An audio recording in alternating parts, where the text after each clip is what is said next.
Good morning, everyone. Welcome to Woolen Spinning. My name is Rachel. It is Tuesday, September 19th, 2023. I don't know how in the tarnation it is already so late in the month. We are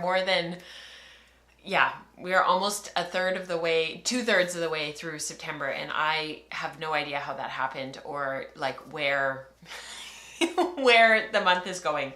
If you could tell me, that would be awesome, because I don't know where it's going.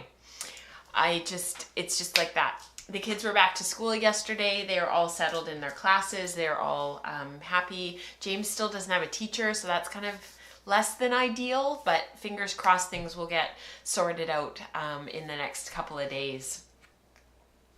There is so much to talk about today. I have quite a few projects to share with you. I've got a lot to bring you up to date on, and I'm really excited to see anybody who is going to be at Knit City this weekend.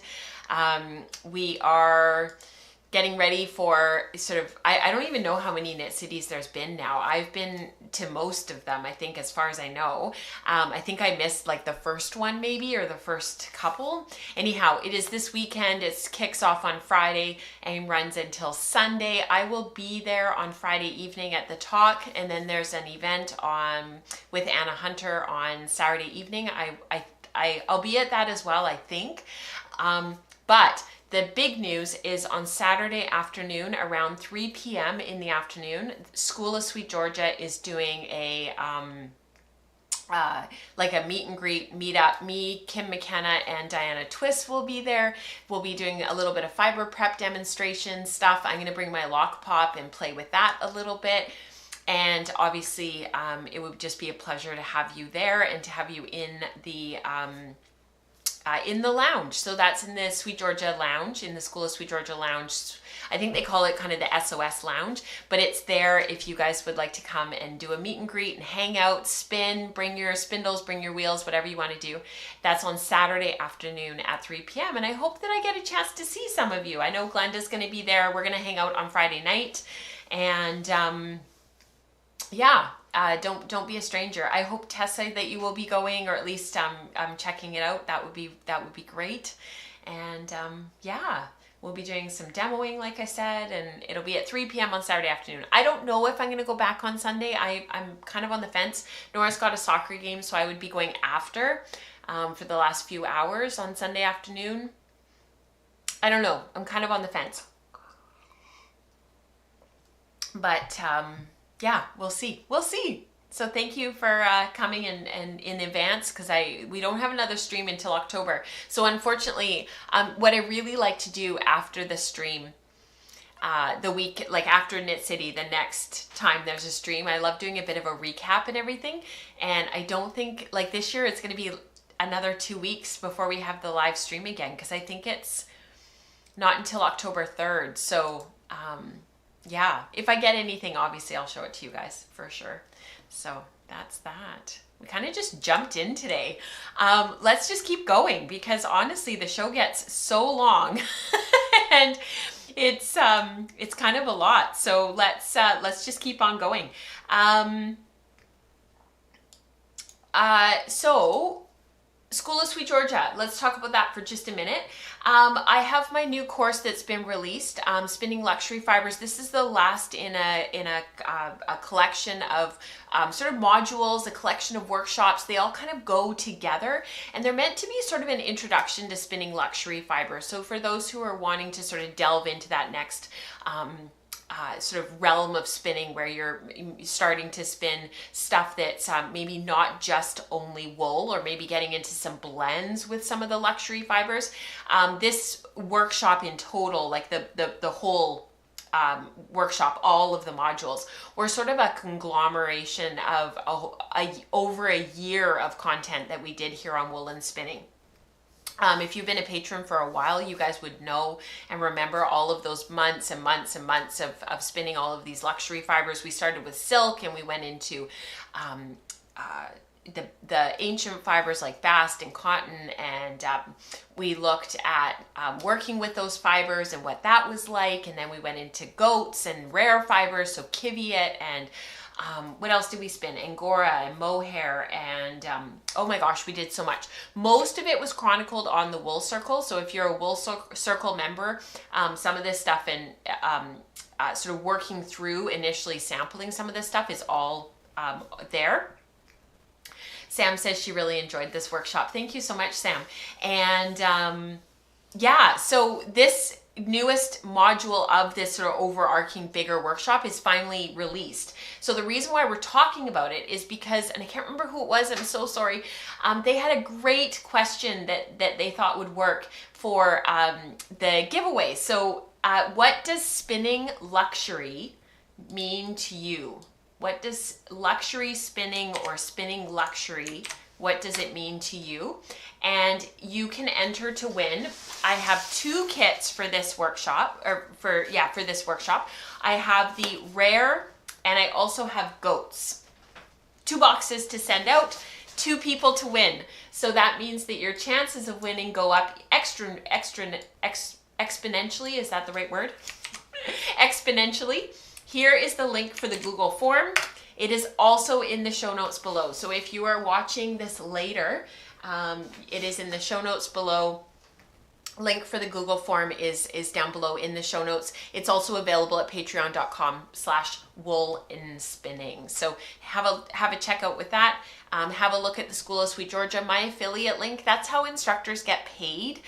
When they on most of these platforms, when they're producing content and producing workshops and teaching and stuff for other entities, so in this case the School of Sweet Georgia, one of the ways that the instructors and the people that are providing that content get paid is through an affiliate link. So that's how I earn a little bit of a kickback for doing all of this stuff. So if you are going to sign up to the School of Sweet Georgia, you haven't done so yet, the affiliate link is down below. My phone keeps lighting up. It's like I'm getting calls from Belle and then I get spam and it's just not stopped since I started streaming. It's funny how that goes. Nicole, you were the one that suggested that question. Thank you so much. That was a stroke of brilliance on your part. So that's the School of Sweet Georgia giveaway. Please don't forget to fill in your Google form and enter to win. All right, what's coming up on Wool and Spinning over the next couple of weeks? We have this month the contrast of saturation. It's so weird doing this slide because I did this back in August for the premiere that was our last episode because we were in Toronto. And so now seeing it again, I feel like I'm it's a bit surreal. It's no, it's September now. We should be on to another contrast, but we're actually just starting this contrast. So contrast to saturation is this month. All of the Spinning Pearls stuff will be released by the end of the week. That is the teaching content that goes with being a Patreon, being a patron of the Wool and Spinning community. So when you sign up, you automatically get the additional vlog every month that is all of the teaching content for the month. So you can follow along, learn. There's homework assignments and you can do those and then share them in the Slack channel, share them in the Ravelry group. And it's just a really great way to bring us all together and be working on something together at the same time. Rebecca is doing a deep dive on the Wool Circle about combo drafting. If you're curious about combo drafting and combining colorways and figuring out how they might work together color-wise, definitely hop onto the Wool Circle, and there is a free trial for 7 days if you sign up to the Wool Circle, so definitely check that out. We have queries this coming Saturday. I'll be sending you guys out your reminder for those who are in queries, and Spinning Staples is meeting next Wednesday on the 27th, and again, I'll be sending out your reminder for that. So that is what's coming up this month. Now, I had kind of an exciting conversation-ish with somebody. I don't know if they realized that I was having a conversation in my head with them because it wasn't really in real terms. They made a suggestion. It was a comment that was left on YouTube. And I was reading their comment and they said about how the Amalia cardigan, which is this one here, what a cool project that would be as a capstone for Year of Color. And I was like, a capstone? Huh, that's kind of an interesting idea. a capstone. And it just like, and I ended up having this whole conversation in my head about the idea of a capstone. So I don't know how many of you have ever done a capstone before. For those who don't know what a capstone project is, if you're not sort of from North America and that's sort of a new term for you, basically a capstone is like a project that summarizes all of your learning, that shows the evaluator, that might be a teacher or an instructor or a panel. My capstone I had to do in front of a panel. All sorts of things. You basically show them that you have done all of this learning and here it is in this project. It might be a written project, it might be a poster presentation, it might be a sweater, it might be, it could be anything. And so the idea of a capstone, so in British Columbia at this time, based on the curriculum and the way that the curriculum works, all grade 12 students have to do a capstone project. And I had to do several in my master's degree. And yeah, Rebecca said a senior thesis would fall under this. So a magnum opus, there's all sorts of names for these. I had to write a thesis for my master's degree. I also had to show I had to do a couple of capstone projects. So that summarized a whole bunch of learning that were part of like that specific body of knowledge that we were supposed to be able to, show that we knew. And those were both done in poster presentation form. So the idea is that you would take your capstone, take your poster, and you would apply to a local conference. For me specifically, it would have been in critical care, and I would have presented my poster, and that was kind of what they were working you toward. I didn't have the opportunity to do a poster presentation in real life in a conference because there aren't that many conferences here. You often have to travel for the annual critical care conferences, which is kind of too bad at the time. Anyhow, this comment that was left on YouTube just left me kind of with this like niggling, what an awesome idea. And I had shared with you guys a couple of episodes ago about my Amalia cardigan and about how I'd started it.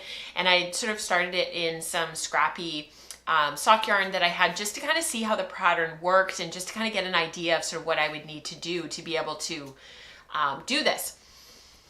But then I saw Joji Locatelli's sweater, which is this one, the color work all over color work and trying to figure out sort of, the colors that you would do and how you would combine them. So now I'm kind of torn.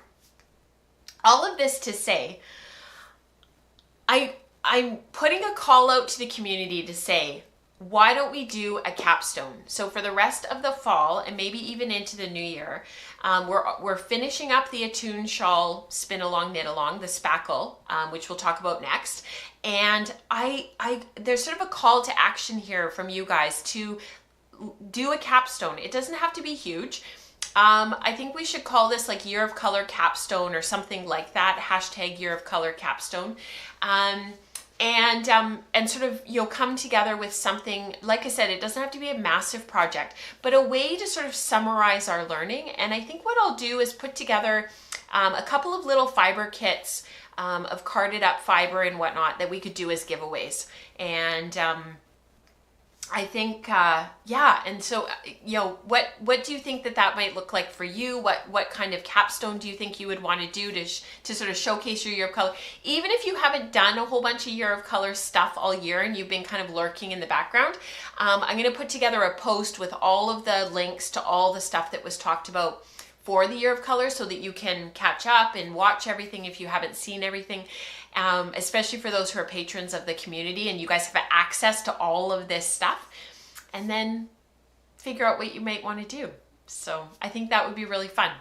And if it's something that feels like we can't get it off the ground before the end of the year, I think this will be our focus for next year. It'll be sort of our, we used to do 0 to Hero, and I think this year we'll do Year of Color Capstone, and that will be kind of what we'll be working on. So I'm kind of thinking out loud a little bit, but yeah. I want to know, please leave a comment down below, not just in the live stream, but like actually a comment down below. What would a capstone look like for you, and what do you think would be doable, so that we can start to I can start to put together sort of what this would look like.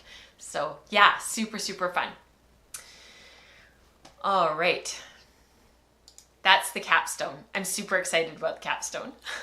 I want to put a reminder out just before we move on to all of the groups that we have right now meeting in the woolen spinning community. We have a lot of them, and I just want to thank the people that host these groups, because it is just an awesome group of people that sort of keep these groups going. We've got fiber prep and weaving group. They alternate every Friday. If you are not a weaver but you are a spinner, don't worry, you can still come to weaving group. And then virtual spin group meets every Tuesday at 9 a.m. It's almost kind of like become a little bit of a primer before the live stream. The chatter starts in virtual spin group, and then we keep it on going into the live stream, which would be super fun. Dion was on the same track as me. She said, I was totally thinking of us doing a capstone project to wrap up Year of Color. That's awesome. Alberto is doing a color class for his fiber association in November, which is amazing. That in and of itself is a capstone. And Kristen said she loves where she's headed with this, where I'm headed with this one. Such a genius idea. I think it's awesome. Lisa said she's still working on her Attune. Don't worry, we'll talk about that next. I am too, Lisa, don't worry. Book club is getting up and running again for the fall. So we are actually meeting on Monday, September 24th, if my memory serves. And no, 25th, sorry, you guys. And we are doing The Crow Eaters by Bapsi Sidwa. I have had a heck of a time getting this book. So apparently Amazon is not bringing mine until like next week. I really try to get books from local book vendors. We've got a couple of great indie bookstores locally now that have opened up, which is awesome. Indigo didn't have it. They didn't have it. None of them could get it without like significant delays. So I hope that you guys have been able to get the book. In the meantime, while we were in Ontario, I read all of the books that I had taken, and yeah, and I can't find it as an ebook either, Rebecca, and I couldn't find it as an audiobook either. So a little bit difficult to find this book, unfortunately.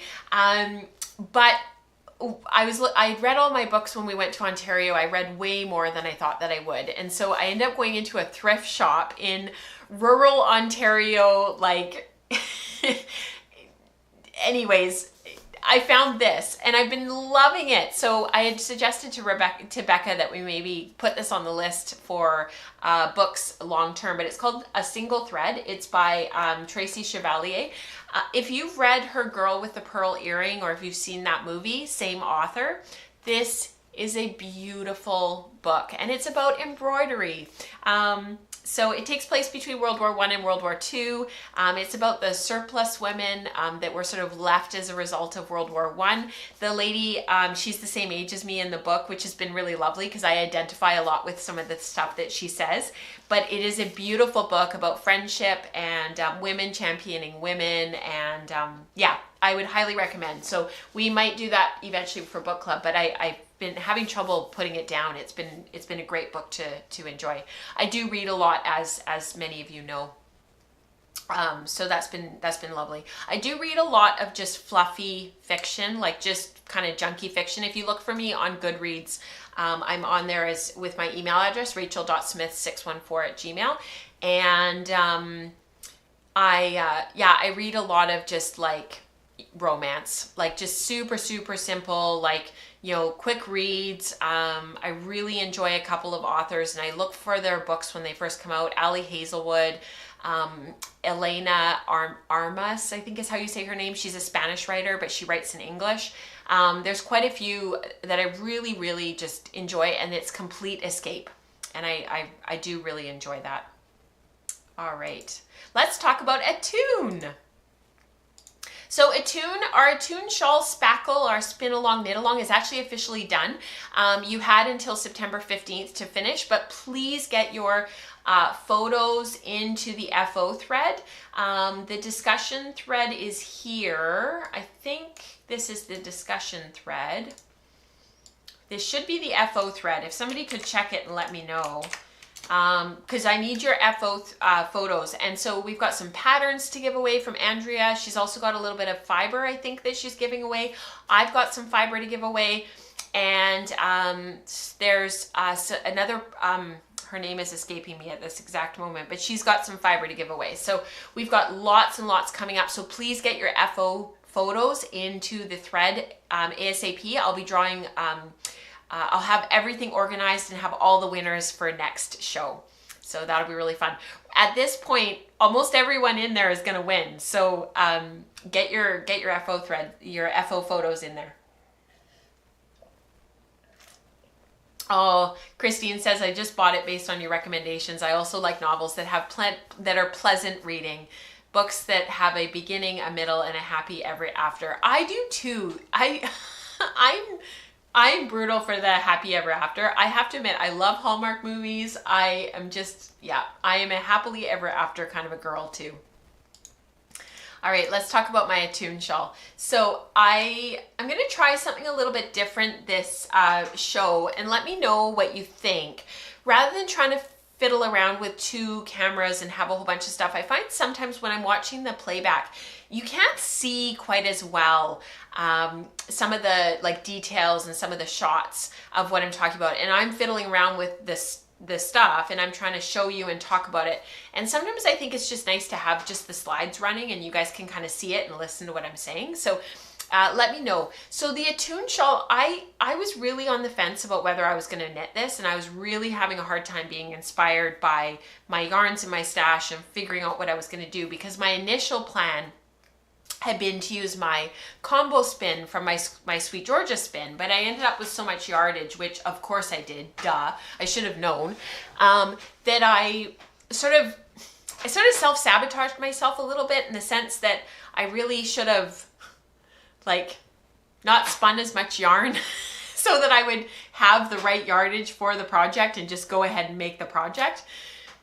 Anyhow, regardless, it all worked out in the end. I pulled out all of these singles out of my stash, and I am so glad that I did, because I can see how what happens is our yarn, you know, we spin all this yarn and we make all this yarn and it just steadily gets stashed. Like more and more of it gets thrown into stash, and I tend to forget what I've got in there, and I'm pretty good at making sure that I've got really good labeling and that I've got photos of stuff, mostly because I'm sharing it all with you guys, which really, really helps. I'm not gonna lie, it helps a lot, because I feel like I have that accountability that I need to like know what I'm doing and keep it labeled and know and be able to speak to it later. So that's a really good thing. However, stuff does tend to get pushed to the bottom, and I've got these great wire drawers, which I think I promised Dion that I would take photos of, and I haven't, but I've got these drawers now with all of my stash sort of organized in these big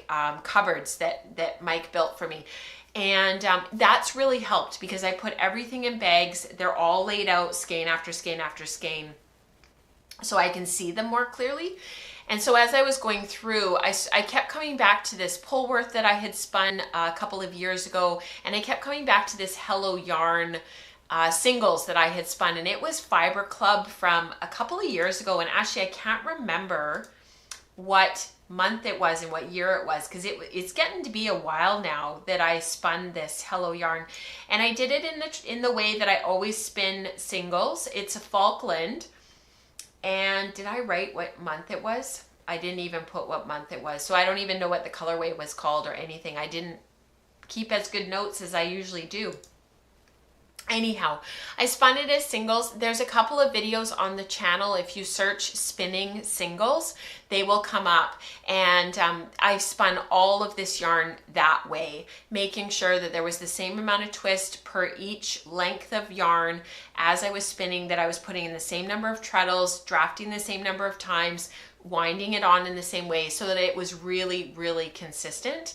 And I ended up winding it all into a ball, and I'm actually not sure what my yarn, I did take a grist of the 2 yarns. So of the Falkland, the colorful yarn, the Hello Yarn, that was 3,400 yards per pound in the end. And I ended up with 868 yards out of the 115 grams, or 4 ounces. So a lot of yarn. I don't know that I did very good grist and yardage calculations of the organic Pullworth. I don't think that I did, which I really should do because it's such a huge amount of yarn. But this is what it's knitting up as thus far. These are the two yarns that I decided to combine. I remember, I think it was Rebecca had made a comment last show that it'll be really interesting to see where the light, that really light blue that's in the shawl there, how that contrasts against the creamy white of the organic Polworth, but it actually works quite well because the eye keeps the pattern going because the contrast between the two is high enough. So I don't love the striping, but in real life from a distance, it's actually really pretty. And I really like this sort of faux garter ribby kind of pattern that she's got going on this side of the shawl. I really like how that's working out. The singles thus far has been really easy to knit with.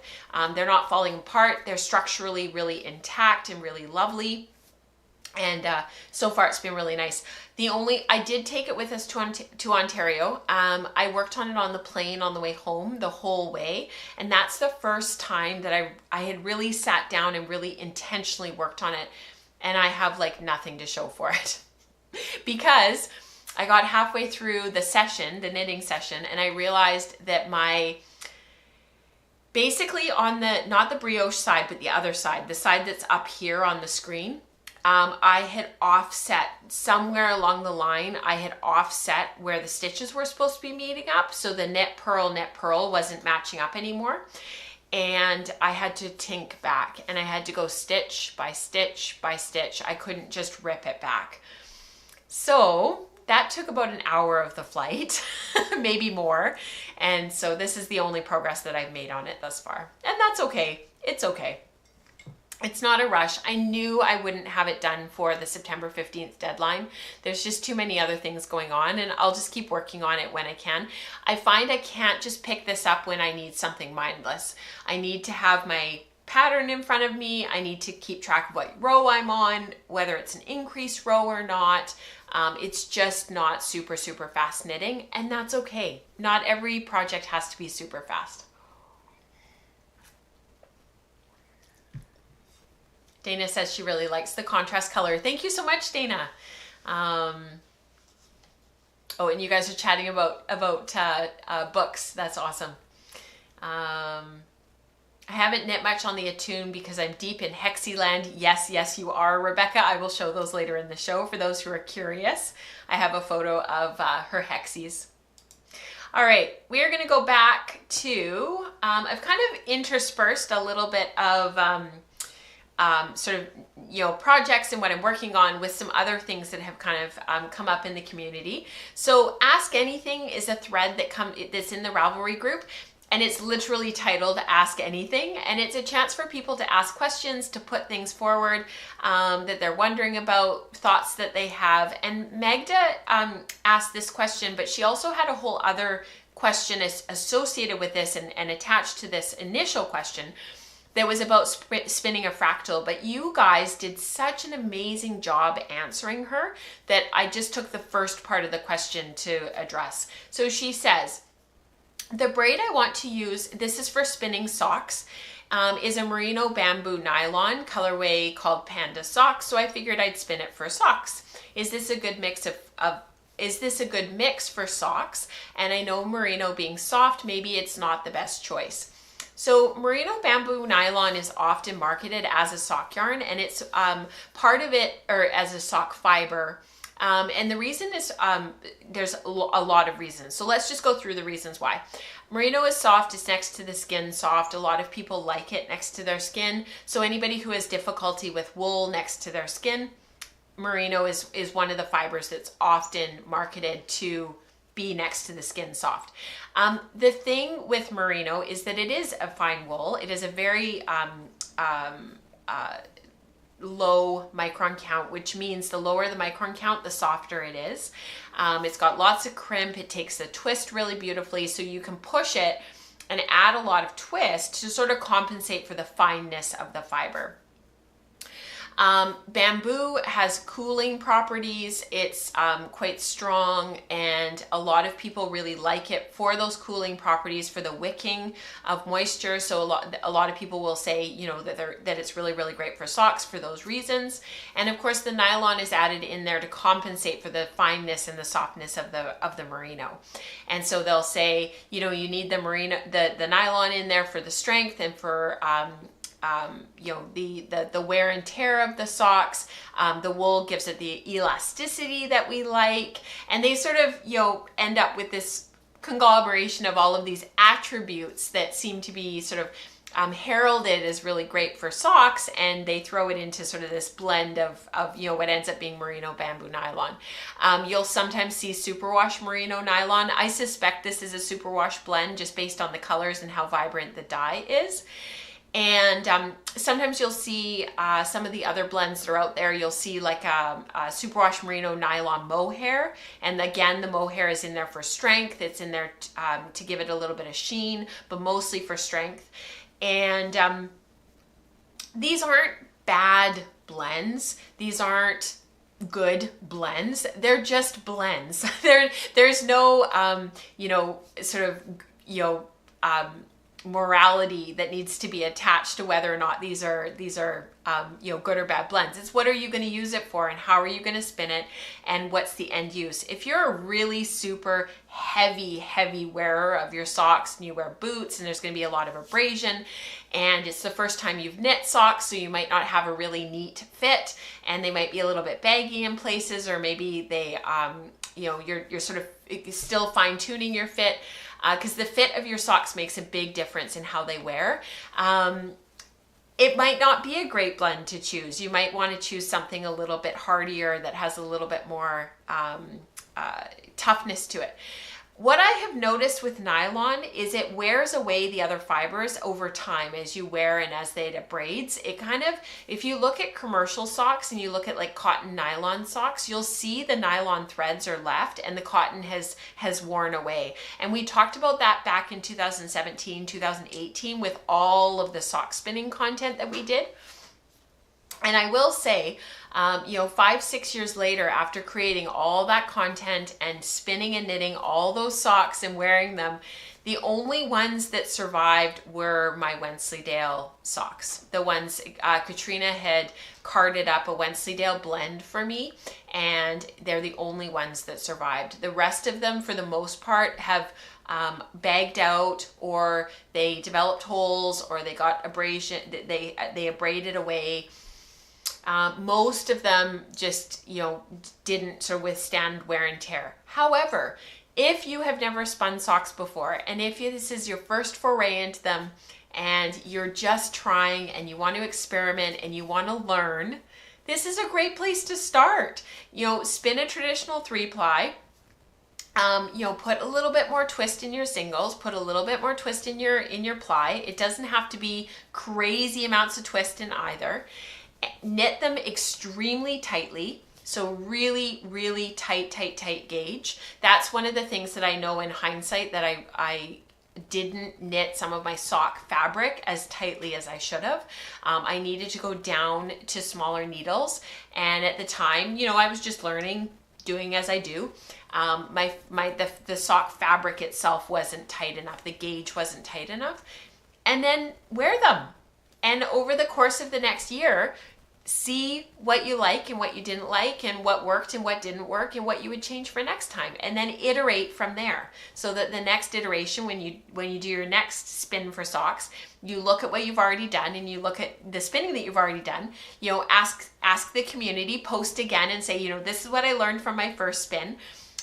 This is where I'm thinking about going next, and then build on that and build on the knowledge, and that's really how you get better. And then we had this other question. There's this big truck in our cul-de-sac that's honking his horn. I hope he stops soon. Oh, it's a big, oh no, our neighbor's van is dead. They're towing her van. Bummer. This question is from Sam. I thought this was a great question as well. Magda's question was awesome, and Sam's question was equally great. So she got some really fantastic response in the Slack channel to this question. But I thought it was a great question. I wanted to bring it here to the podcast because I think we can learn all from all of this stuff. So Sam says, hi all. I would appreciate some opinions about what main color to use with this as contrast for the pressed flowers pullover. I can't seem to figure out what would work best. I initially thought some kind of a gray, but I haven't loved that in reality. It's a fractal 3-ply BFL. Thank you so much. So what I love about this is the fractal 3-ply is going to give it this very subtle effect of striping all the way through, because you've got that one single that was spun end to end that gives you that sort of ground, if you will, of that slow, steady transition of color. And then you've got the 2 other singles that are going to be transitioning across that as you go down the yarn.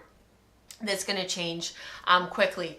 And Sam got some awesome responses in the Slack channel, and I thought that they were really, really helpful. So one of the things that Eveline said was, I don't see this working with another medium color. So I'd go either very dark, so a black, a charcoal, a navy, a darkest green, or very light, a creamy white or a fawn, or a very light green to suggest grass, which I loved that idea. If it was me, my sort of knee-jerk reaction is always to go lighter. That's just the aesthetic that I prefer.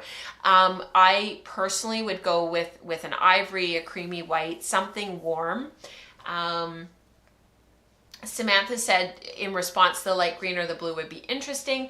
And then Amanda said that she thinks that Eveline is spot on. She said the importance is when you're looking at main color versus contrast color, the biggest important, like the most important thing to look at is contrast. And if you guys saw my pressed flowers cardigan that I've talked about ad nauseum over the last year, you really want those flowers to pop. You really want them to come out, and you want to see them. And so Amanda said, in addition to the blues, greens, and purples, it might be fun to swatch with warmer colors to see how that plays out, showcasing different kinds of contrast.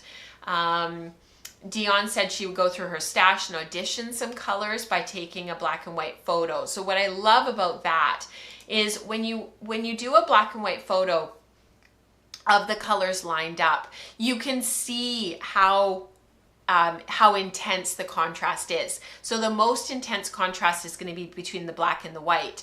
But if you have sort of something that's registering on the photograph as sort of a medium gray, or sort of something that's in the middle, with a yarn like this, your contrast is going to be very, very minimal. So because this would register somewhere around sort of on the value scale around like a 7 or an 8 probably in darkness, 10 being the darkest color and 0 being the whitest, you're gonna want something that's gonna give you that contrast. I personally would look for something that was a 1 or a 2 or a 3 and would give you that high contrast. White, cream, ivory, fawn, a light beige, a warm beige, something maybe with a pinky or a purpley undertone would work.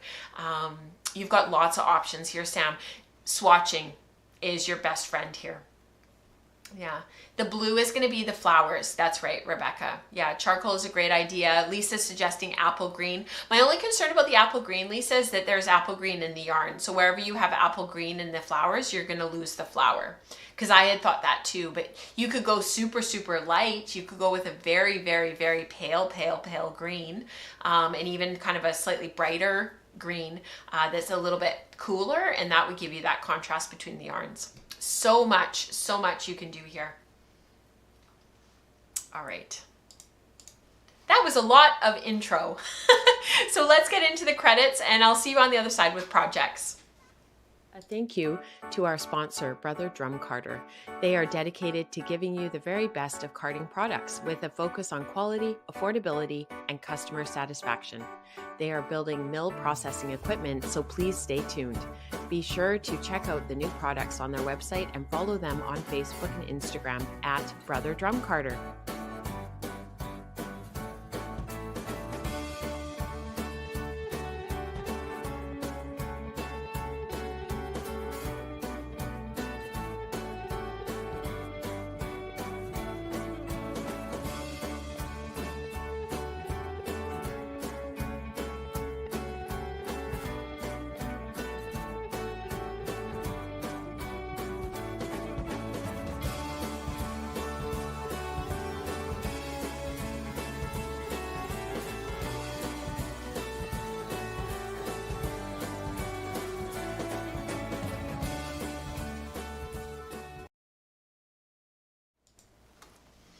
Sometimes I feel like there is so much to share with you guys and so much to talk about, and there's so much going on in our community that I sometimes am like, the credits just get in the way.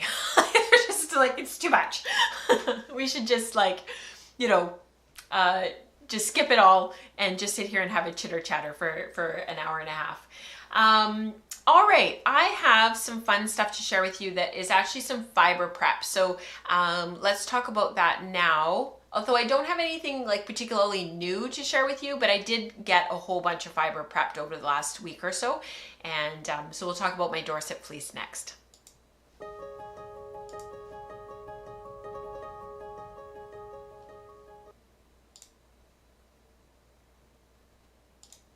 All right, so the Dorset fleece has actually been really fun because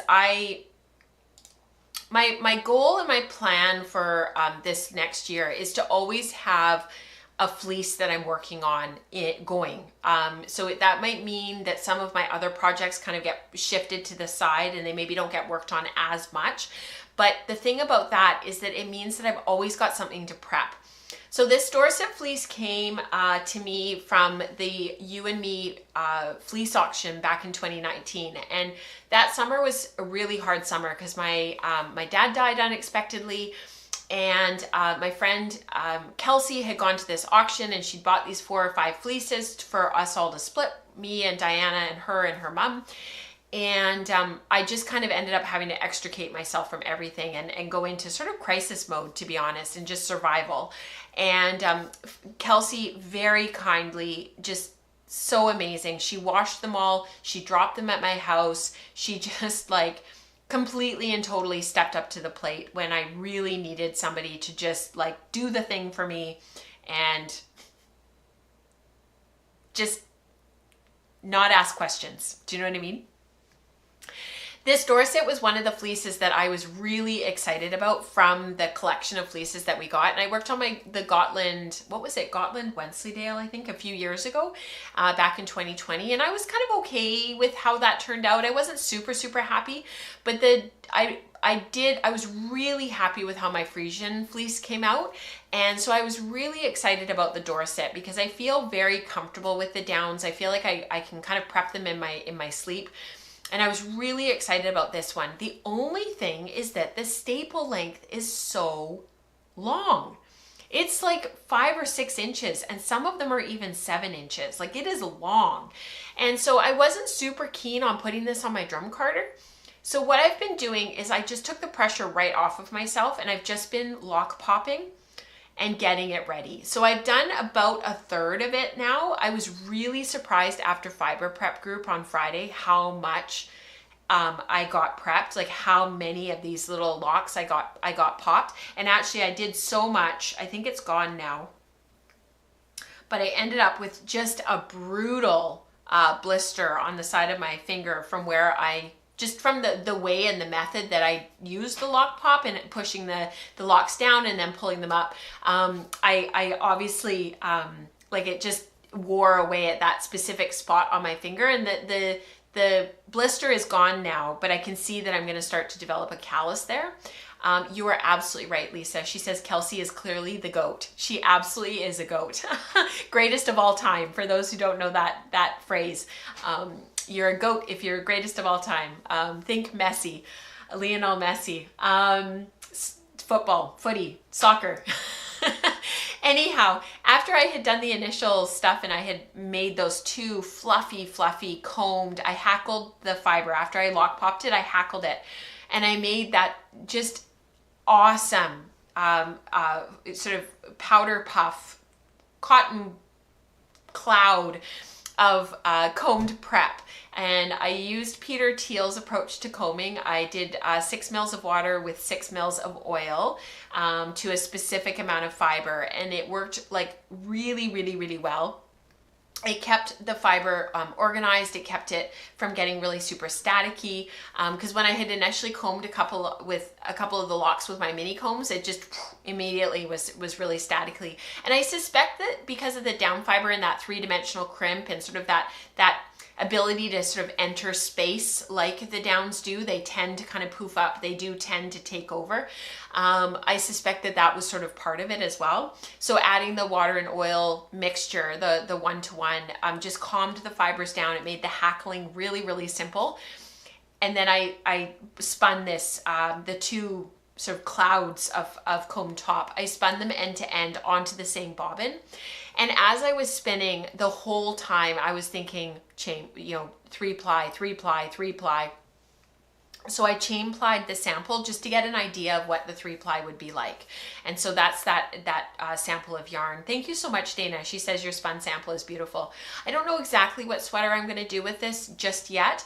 It is downy. It is, the sample is springy and it's beautiful, but because I put an adequate amount of twist in it. I didn't over spin it. It's not high twist, but it's got a good amount of twist in it for a good durable yarn. I would like to do something with this that's like a really, just a really beautiful kind of sweater that would be like an outerwear type sweater, maybe a jacket or a cardigan. I was thinking of, Anka's trick. So Anka, I was thinking of her Little Love cardigan, but lengthening it a little bit and because it's got this beautiful shawl collar type idea. It's got this all over pattern. I would like to dye this before I start knitting with it. So there's that as well. So many things that I'm thinking about, but I'm really, really happy with this initial sample. And now I just need to turn that into a swatch so that I have an idea of what the fabric's gonna look like, and then I can go from there. I'm really tempted to spin this as a 4-ply. So that would be the next step in the sampling process. I have tons of fiber to play with. So the next step will be a 4-ply. And then I'll go from there. And of course, dyeing. I need to get it dyed and figure out what I want to do with color-wise. So that is that. Does anybody have any questions before we move on? Rebecca says the creamy fluffiness is just lovely. Oh my goodness, is it ever. So happy with this. All right, let's talk about a little tiny bit of spindling.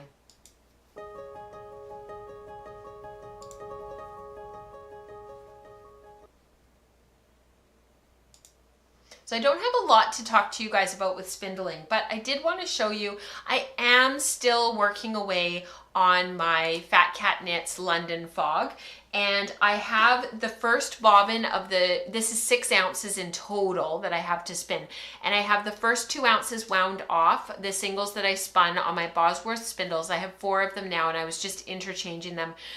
I found that my other spindles that I have were a little bit too heavy for the fineness that I'm spinning this at.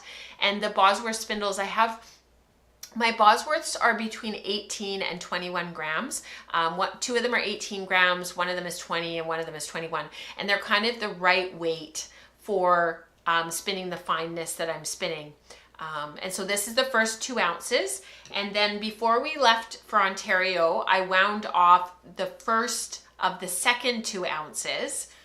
And then while we were away, I was able to finish spinning the last ounce. So I worked on this while we were in Ontario, sitting on the deck when everybody was just visiting and hanging out. This is one of my new Bosworth spindles. And this is the last of the spinning. I did wind it off. So what I ended up doing,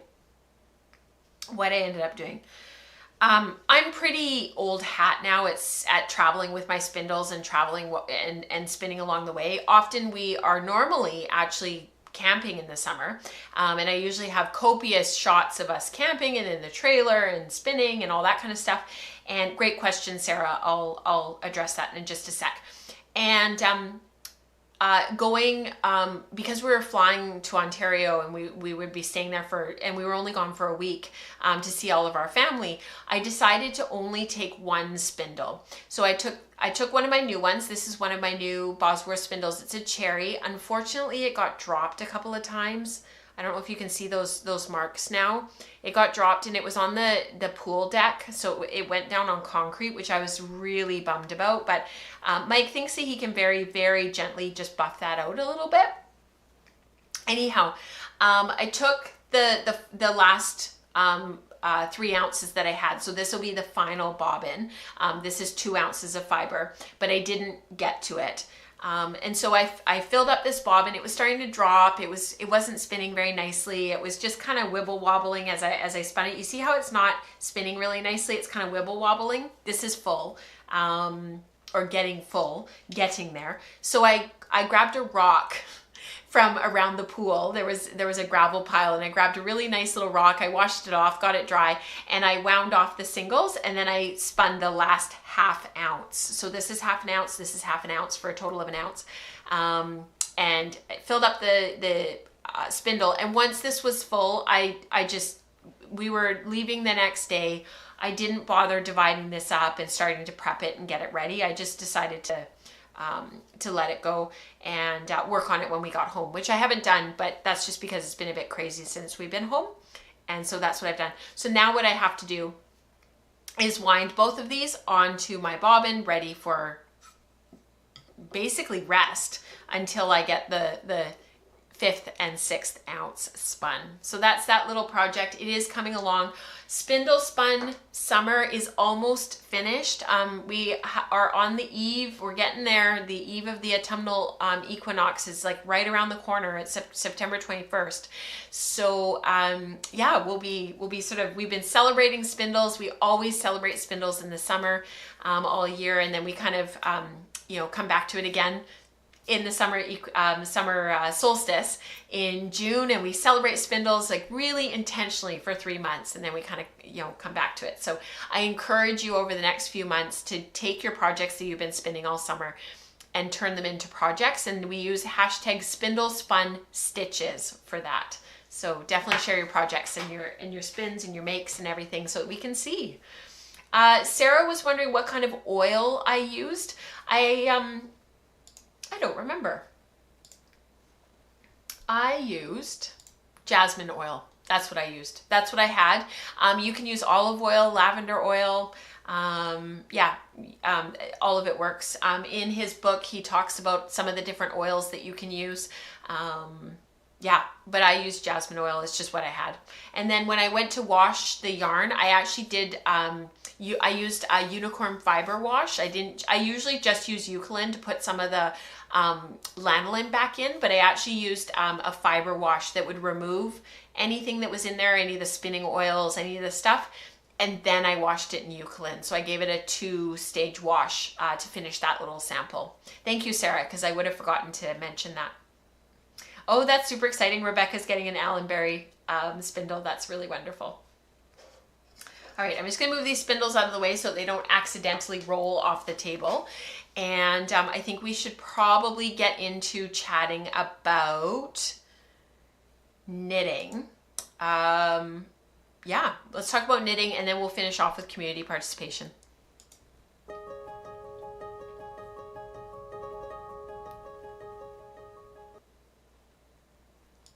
So I was torn about which one to talk about first, but I decided that we would talk about Trinigan first. I did not take this with us to Ontario.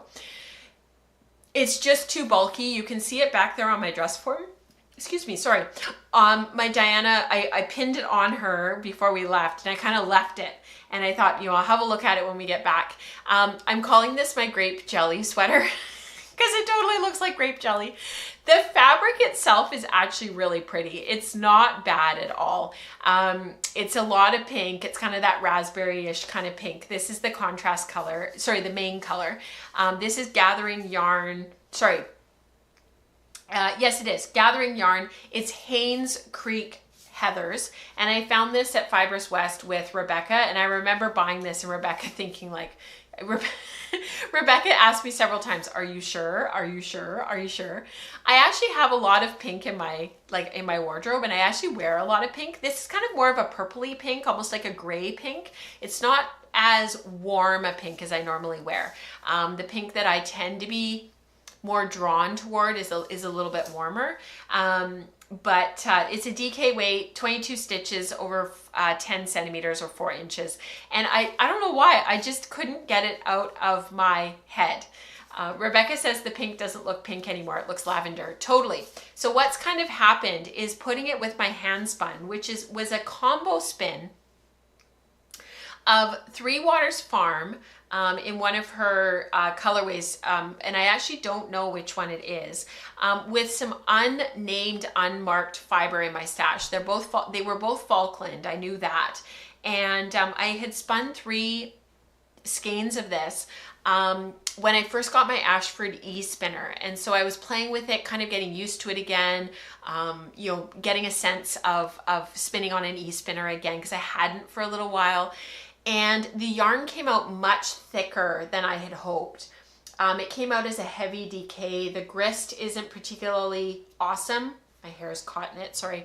The grist wasn't super awesome. It was denser than I tend to like, a little bit heavier than I tend to like, but I really liked the colors. And in the end, I just sort of ended up stashing it and wasn't really sure what to do. And then at Fibers West back in March, I saw this yarn and I thought, I wonder.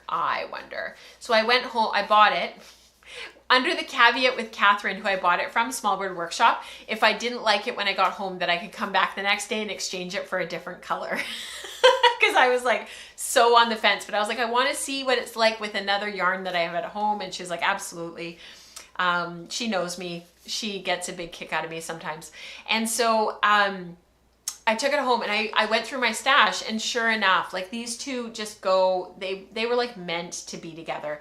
And what I really like about the fabric of Trinigan is when you look at it and when you see it up close, and I'll take some detail shots once it's finished. Once you see, there's all of these nuances in that contrast color and in that mosaic knitting as it climbs its way up the body. And I really like the subtlety of it. I think it works really well. It suits it. The blue just calms everything down, makes it look a little bit more lavender.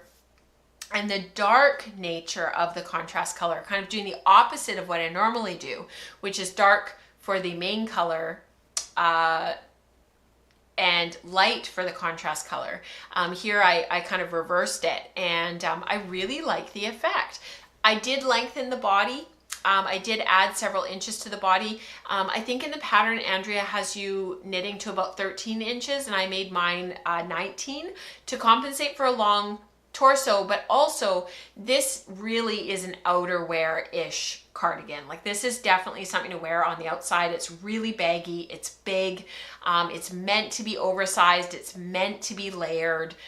And so I did lengthen it. I finished the fronts. I'm working on the back, and then you sew up the underarm. You sew up this area, the armpit, and then you pick up and knit the sleeves. Although I can't remember if you actually pick up and knit the sleeves, or if you knit the sleeves separately and seam them. I can't remember. I will find out and I will report back. So super fun. I don't know how much I'm actually going to wear this. Dion said she would take it off my hands if I don't wear it. I might be taking her up on it, but it's been really fun to knit, and it's completely like colors I don't normally work with. And that's been really fun. That's been really liberating. So yeah, that's Trinigan. And then the other thing, I've been so excited all show to share this with you. I am so pleased with how this is turning out. So this is my Weekender Light. I have wanted to knit this pattern for quite a long time. I have about 5 patterns that I have been wanting to knit for a really long time. And I sort of thought over the next year or so that I would really make a conscious effort to try to spin for those sweaters specifically. When I finished this combo spin that I've waxed poetic about on episode 269, 270, and 272, they're linked below. They're in the show notes for those who are wanting to catch up with those episodes and hear all about this yarn. It's linked in the show notes, which I just linked to in the live chat. The episodes were, yeah, they're all linked. If you look in the Patreon post, go down to community news, and it's in that section, just at the top of the post. You just have to scroll down below when the live stream is, and then you'll see community news and it's under there. Previous episodes with combo spinning, so that was this project. So preparing the fiber, spinning the fiber, how I put these 3 colorways together and why, all of that is there. So this sweater is really fun because you knit it inside out. And a lot of that is because most people find knitting easier than doing purling. And so I've been knitting this thing inside out. And so every so often I like pull it open, and it's like looking in like a gift or you know, a surprise, and you're opening it up and to see what it looks like inside. And I really like how this fabric is turning out because there isn't really any obvious striping, which is really fun. So the overall feel of the fabric is sort of a tonal, you know, very current, very modern kind of feel, but desaturated and, you know, very sort of muted, a little bit gray. And I really like it. So what I ended up doing was my gauge, the yarn is slightly finer than is called for in the pattern. So my gauge came out on 3.5 millimeter needles, which are a US size 6. I'm learning.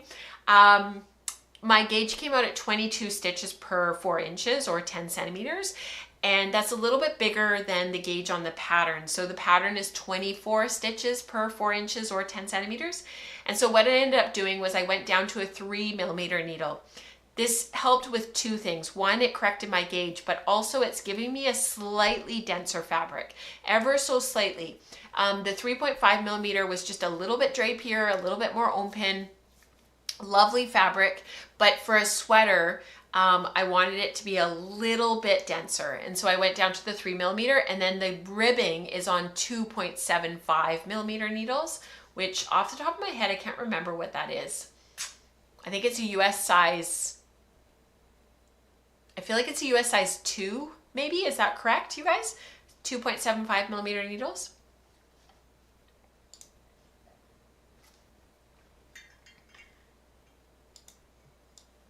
Can't remember. I won't look it up, but maybe somebody knows in the chat. Yeah, US size 2. Thanks, Christine. Yeah, so that's what I've been working on. I am so happy with this spin. I'm really happy with the fabric. One of the things that I was reflecting on just to myself when we were away was how quickly this came together. Like, this came together really fast. I don't know if it was the pressure of the Attune shawl spin along, because this was the yarn I was originally going to use for my Attune shawl. I'm really glad that I didn't, because I just love this fabric so much. But I just felt really inspired. I felt really excited about it. I was really pleased to be getting 3 braids out of my stash.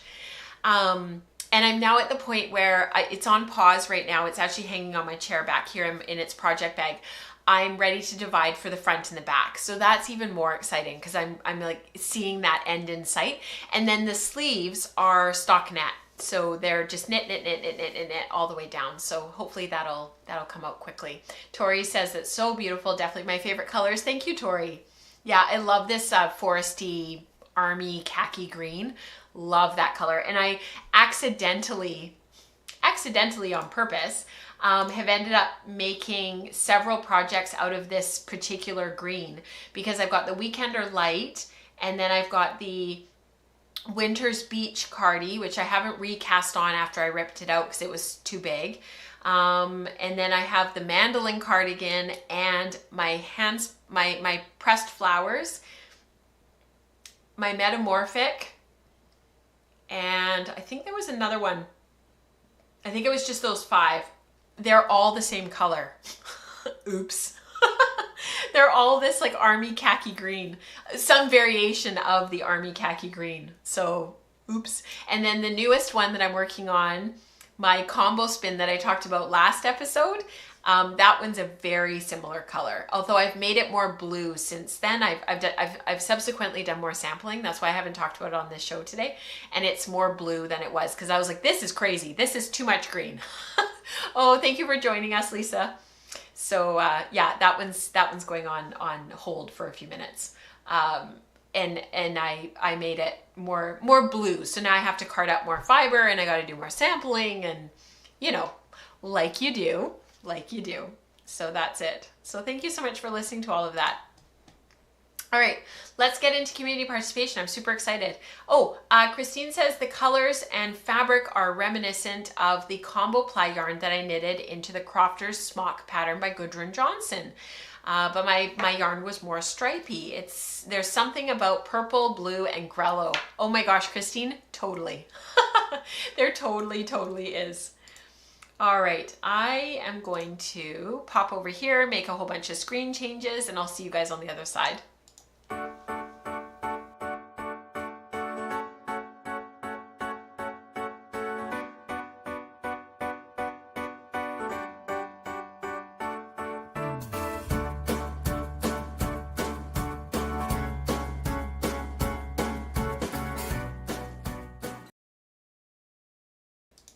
So Rebecca was saying that I need some eggplant pants or a skirt to go with all of these greens. Totally. That real eggplanty color like this, I just love it. It's one of my favorite colors. All right, you guys, as always, have outdone yourselves, and I couldn't share everything that was made in the community over the last few weeks because I was looking at basically a month of content because we were away, and I had recorded the premiere before we left, which was before we flew out on August 27th, if my memory serves, or maybe the 29th. Yeah, the 29th. And I had spent the week before putting that episode together. And so and now it's like a month later. So think August 20th to September 20th, basically. Whew, you guys make a lot of stuff. So I wanted to showcase some of the Attune shawls that are finished. This isn't all of them. There's so many more. But I thought we would do some of them this week, and hopefully in October, we'll do some more. Sorry, when Mike texts or phones, then I have to look at my phone because it's like, oh shoot, is there an emergency? Everything's okay. So make sure, I keep saying it, but please make sure that you post your photos of your finished shawls in the FO thread on Ravelry. So this one, isn't this beautiful? I love this combination.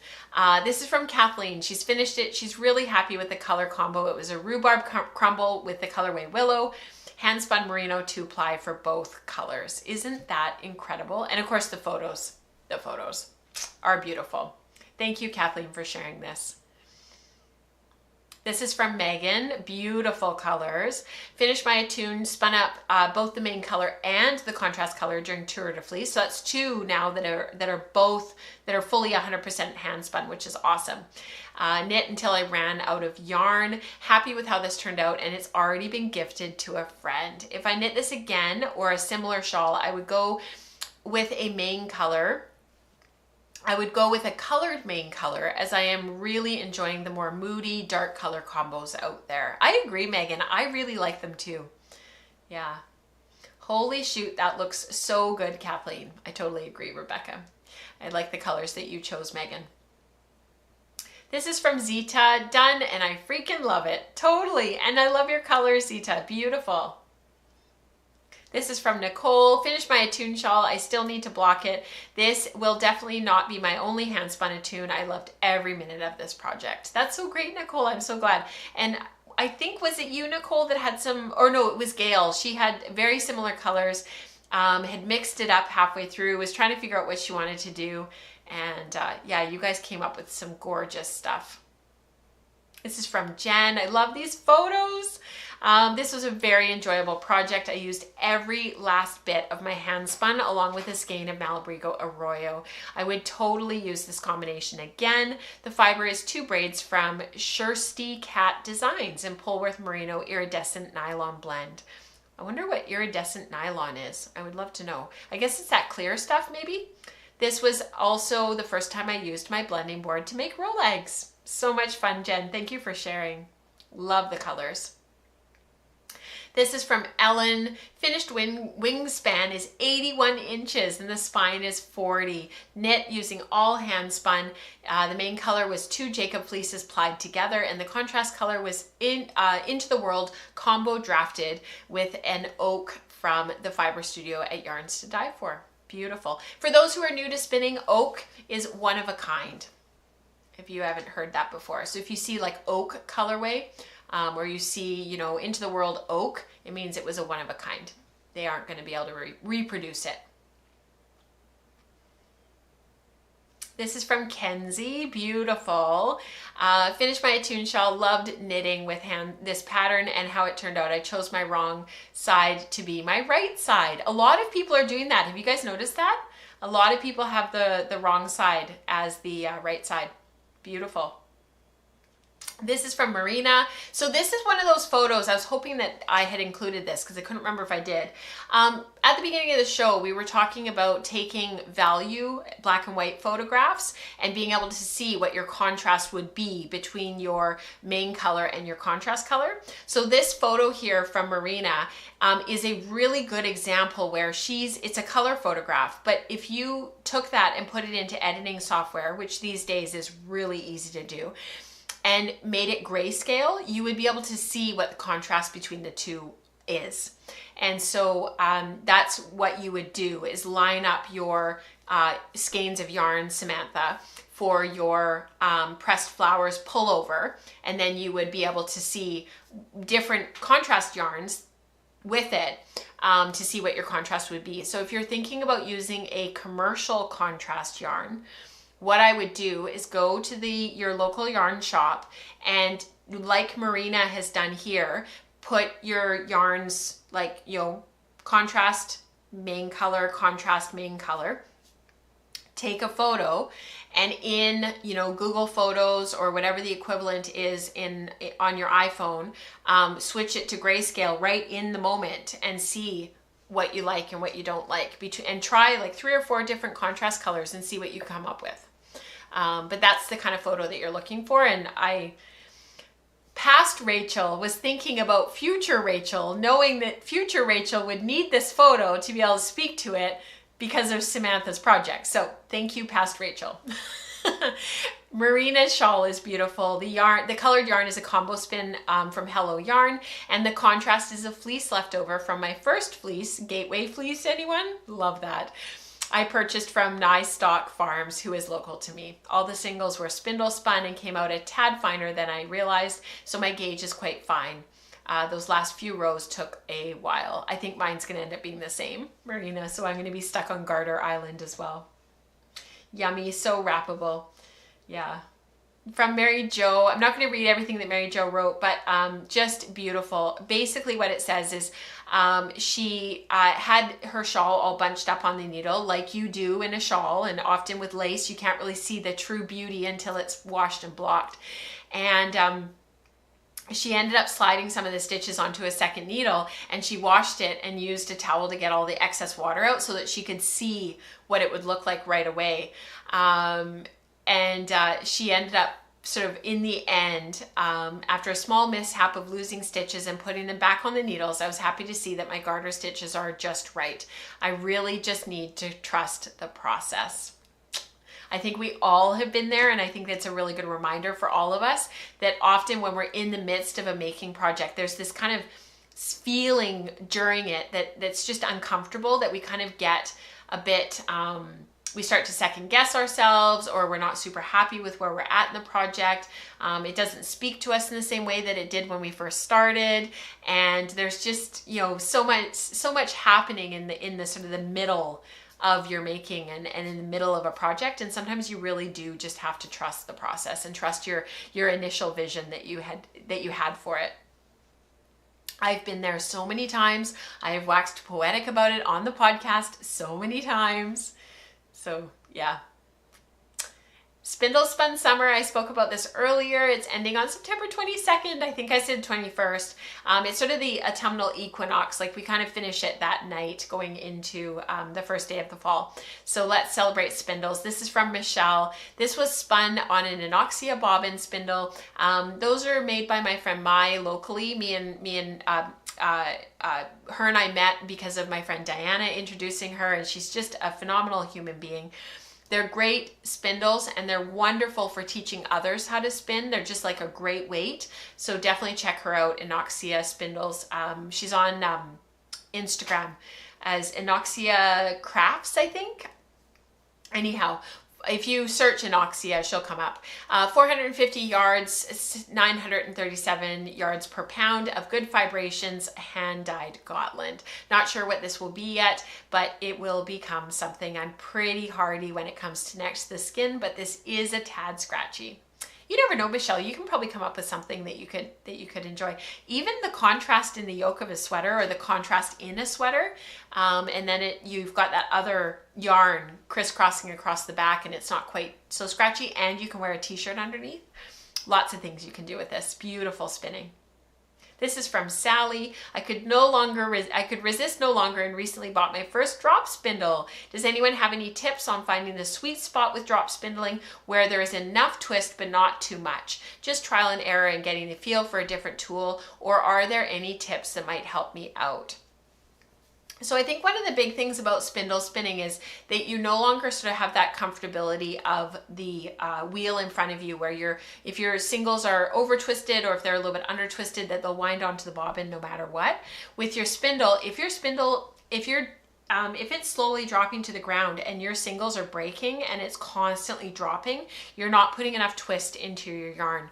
One of the things that Diana Twist often says when she's teaching spindling is to run your fingers up and down to start to get a feel for what those singles feel like. And the other thing to do is to take your spindle in one hand and you've got your yarn in your other hand, and just to do a quick, just bring them together gently and see what your ply back test looks like. That is a great way to get a quick sense of sort of what your yarn is doing and what it's going to look like. We can talk about this more in the Slack channel and on the Ravelry group. We need to keep going in the interest of time.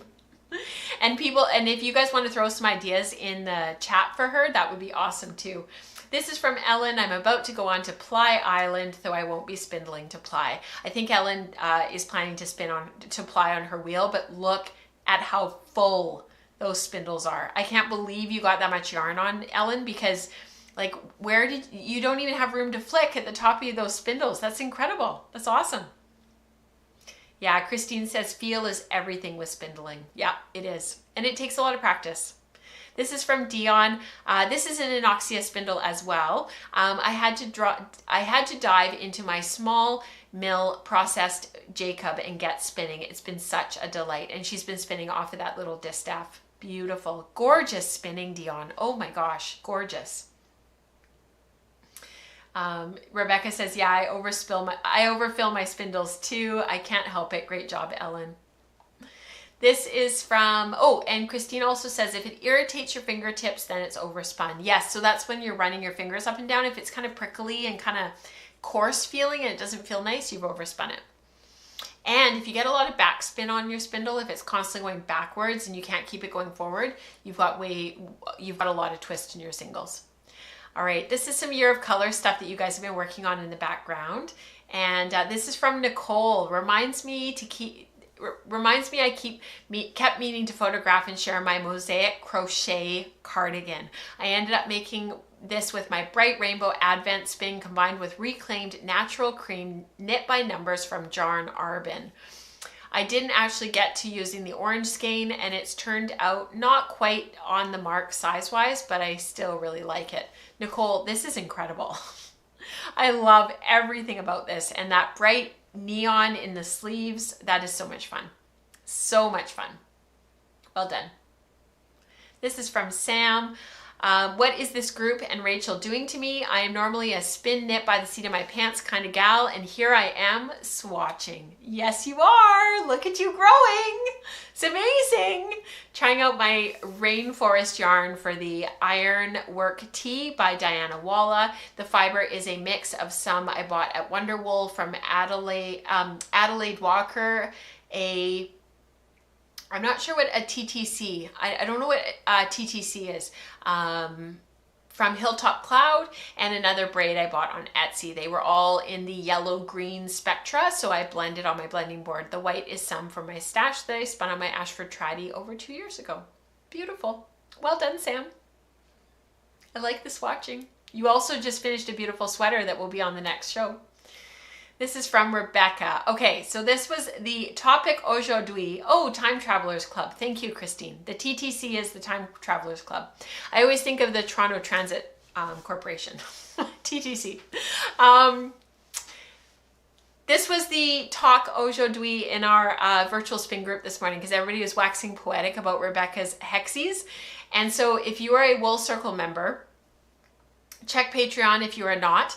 There's a 7-day trial and you can jump in with us and jump in with the live streams that Rebecca does for the Wool Circle. She's been doing all of these dye experiments over the course of the summer. And then from there, she's been knitting everything into these hexies. And this is where she's at thus far. So amazing. She's got a blog post on it as well. Osborne Fiber. What's your blog again, Rebecca? I always forget. Osborne Fiber Arts. And it's spelled the American way, Fiber for fiber. And yeah, I just had to share this photo because yeah, just amazing. Knitted Impressionism. A Rebecca Osborne Manet. I love it, Christine. Oh my gosh, that's amazing. That's totally what this is. So I can't wait to see this finished. It's going to be just awesome. Awesome. So much fun. Yeah. And it's been really cool watching on the live stream every week. It's, if you guys are wondering, the Wool Circle will be next Tuesday at 10 a.m. So there's always a stream on Tuesdays at 10 a.m. now. Yeah, she's continuing on with her combo drafting and combo spinning and all this stuff. And it's just been, it's really cool to watch. So definitely check this out if you're interested in combination. Combining colors, how colors combine, using your hand dyed fiber, putting it all together. Super fun. Really talented. All right, general makes and shares. We're almost done, you guys. This is from Crystal, because how could I not share this? This came up in the Slack channel before I went to Toronto, and I just swooned a little. So as if you needed further proof that yarn need not be utile, I finally got around to making a bird's nest yarn that's been floating around in my head for a while now. It turned out so good.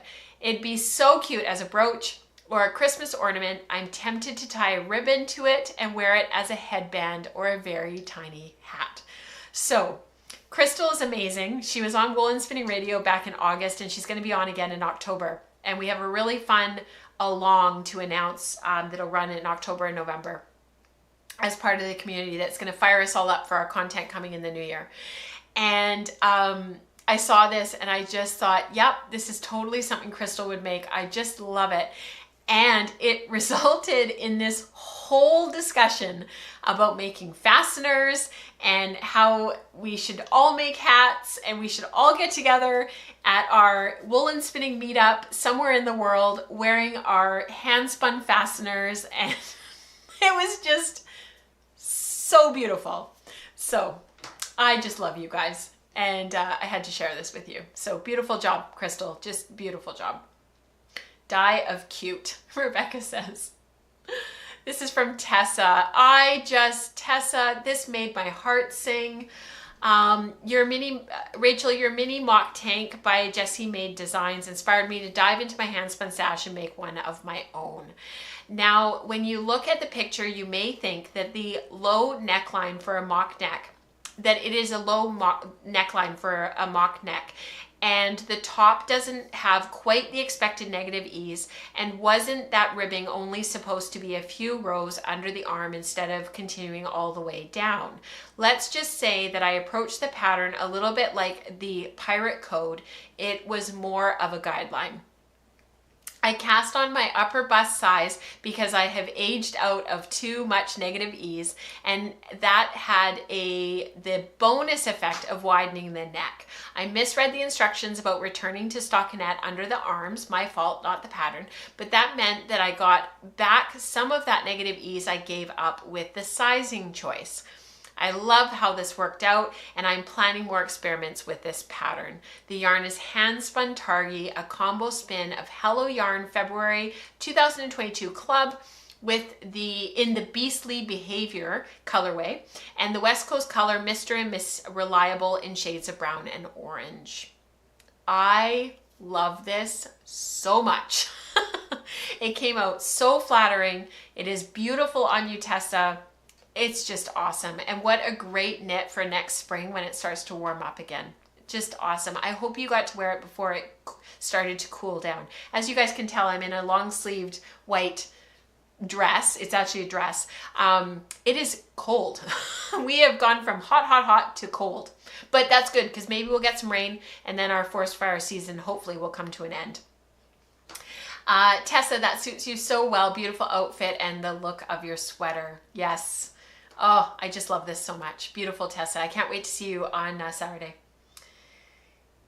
Thank you so much, you guys, for sharing all that you do, for doing all that you do, for sharing in the community like you do. You are so generous with your time, your energy, your attention to one another. I feel so unbelievably blessed and lucky that I get to be at the helm of this with you guys. I love you all. Thank you so much. And please don't forget to keep sharing over the coming weeks and as we sort of gear up for the fall. I know this tends to be a really intense making time for a lot of people, and so I'm excited to see what you guys are coming up with. Crystal, Rebecca, and I have a really exciting along to announce on October 1st on Wool and Spinning Radio, so be sure to check that out when it's released. That's available anywhere you get your podcasts, so Audible, Spotify, Google Play, iTunes, the list is exhaustive. And yeah, talk to me about capstone projects. What do you think? What do you think would be doable? What do you want to do with that? Should we focus on capstones for the rest of the year? I want to know. And then of course, hand spun fascinators. Let's talk about those as well. And what we're going to make. And then we'll have a wear party and we'll have a big Zoom party and we'll wear our fascinators. That would be awesome. So please comment down below about what you think about all of the things.